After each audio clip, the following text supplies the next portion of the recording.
Kaya nga. Ano? Cellphone. Nag-aham na yung cellphone ko. Oy! Wow! Ito yung bala kong bilhin!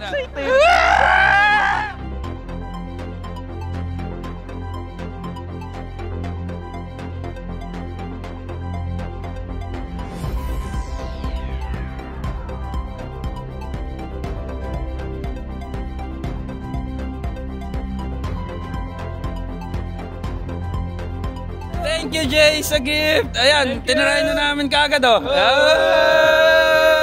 Jay. Iyak na agad. Ito na ang araw na hinihintay natin. Ang araw na sisimulan natin ang bagong yugto ng buhay natin. Habang buhay na magkasama sa hirap at ginhawa, lungkot at saya, sakit at kagalingan. Nung sinimulan kong gawin ang mga ginagawa ko, farming, vlogging at various businesses, maraming nagtatanong sa akin, bakit parang hapit na hapit akong kumita? Para saan ba? Para saan nga ba? Yung bala, I was preparing for this moment. I am preparing for our future family. Mas masarap wala na ginagawa mo ng mga bagay na pinaghirapan para i-share with someone ang bunga nito. At ikaw yun, Jay.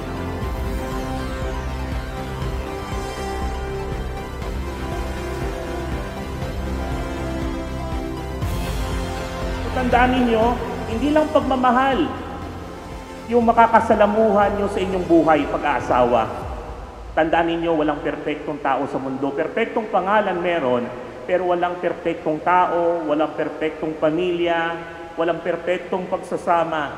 Darating at darating ang punto na tayong magkakamali, na tayong madadapa. Pero ang pinakamahalaga ay yung pagtayo at syempre nandun yung pakumbabang tayong hihingi ng tawad.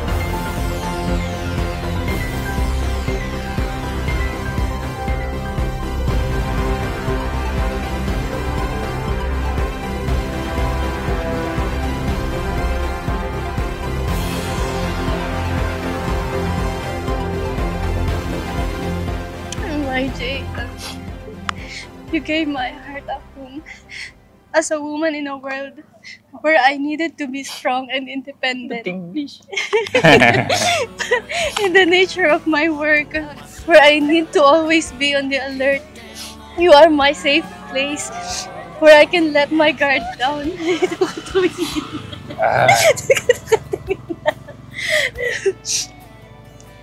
Just as like what it said, peace is present when security is found. You are always giving the best you can give, especially my peace of mind and no guessing games. The gentle kind of love that I'm longing for years. You are true with your intentions and doesn't let me question my worth or lets me overthink. You always put me first, even in your busiest days. You keep your words. I got you, Jay. You make my heart wanna sing a song, make my body move to the rhythm. I could dance with you all night long, never get you out of my system. You make me wanna settle down, throw in the towel. Justin, bukal ba sa iyong loob ang iyong pagparito upang makaisang dibdib si Jeremy na iyong pakamamahalin at paglilingkuran habang buhay? Jeremy, bukal ba sa iyong loob ang iyong pagparito upang makaisang dibdib si Justin na iyong pakamamahalin at paglilingkuran habang buhay? Opo, Padre. Girl, I'm your forever man, I'm on one knee. Give me your hand, 'cause you make my heart. Kasal na kami!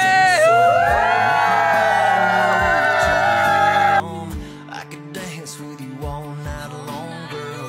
Never get you out of my system.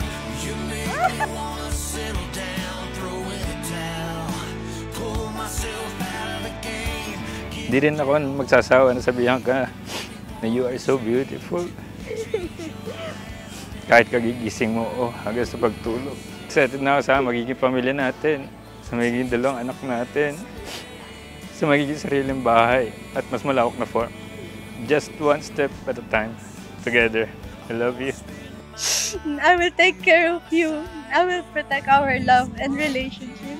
I love you, Jay. Hold you tight, look in your eyes every day for the rest of our lives. And change your last name.